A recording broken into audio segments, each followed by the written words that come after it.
Kuadro Eskola herri mugimenduaren formakuntza politikorako eskola bat da, Iruñerrian sortua, eta nolabait autoformakuntza egiten dugu bertan, talde txikietan, eta 3 urteko programazio bat dugu, oinarrizko formakuntza deitzen dioguna, eta bertan irakurketaren bidez, eztabaidaren bidez eta bestelako formatu metodologiko batzuen bidez, politikoki formakuntza lantzen dugu, gero gure borroketan, gure prozesu politikotan eraginkorragoak izateko.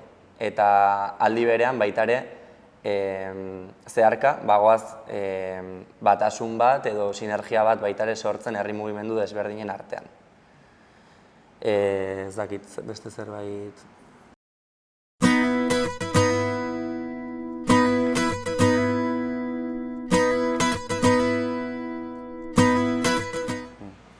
Brigadak daude oinarrizko kurtsoaren barruan, dia kurtsoaren bukaera, digamos, eta helburu politikoa da beste herrialde edo lurralde baten esperientzietatik ikastea, ez?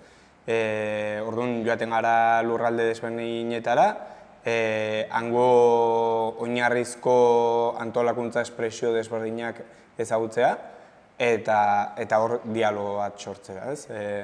Orduan, maske antolakunde nazionalak, sindikatuak eta hola, bilatzen ditugunak dira herri estrukturak, oinarrizko sindikalgintza, auzoetan eta lurralde edo herrietan dagoen lurraldetatutako proiektuak, eta pixka bat haien erronkak, haien ikasketak, gureak, eta hor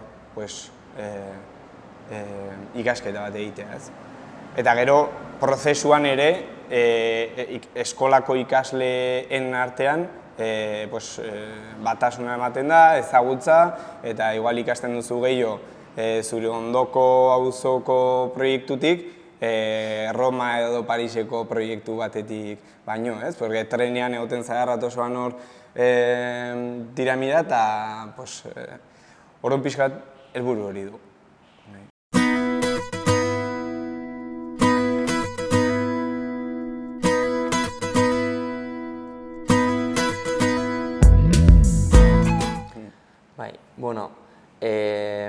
Lehen ez dugu aipatu, baina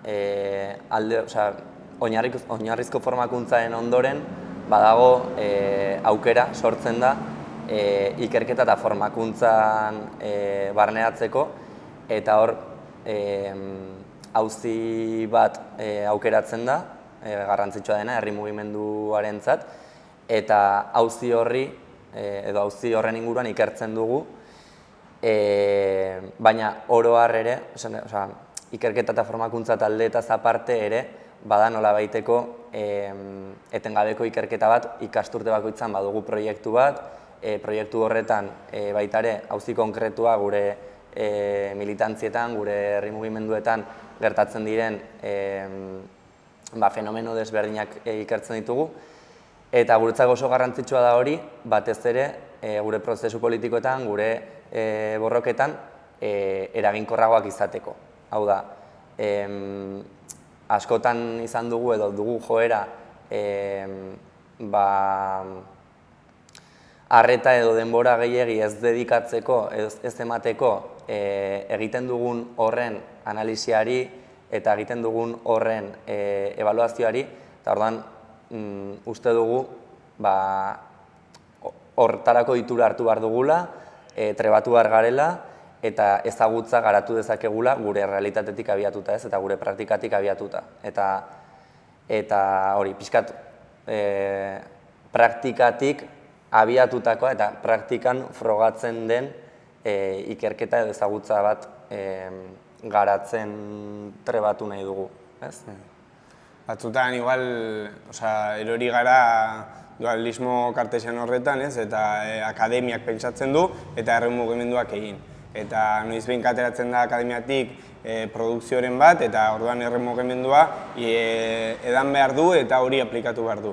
Eta gure ustez, gu gatoz herri mugimendutik, auzoetatik, eta hor hazkunde prozesu batean, iritsi ginen momentu batean, non behar politikoak, edo gure prozesu politikoa zituen behar batzuk, ezin genitula gure baldintzekin erantzun, eta orduan horrek sortu zuen baldintza hobeagoak sortzeko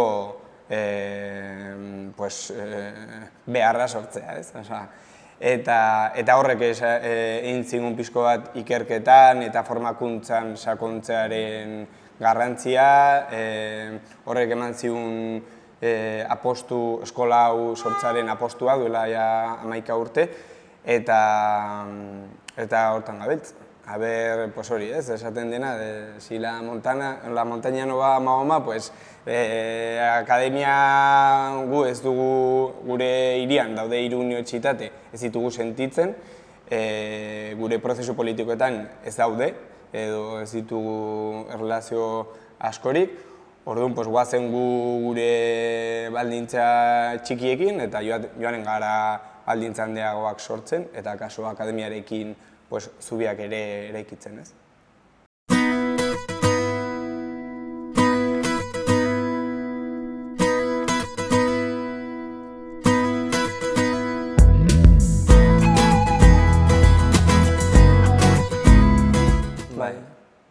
Aurten herrialde katalanetara joango gara, Manresa eta Bartzelona artean egingo dugu aurtengo brigada. Eta hori, hango herri mugimendu antolatu, hango egitura, auzo egiturak eta herri egiturak ezagutuko ditugu, baina Manresan bereziki badago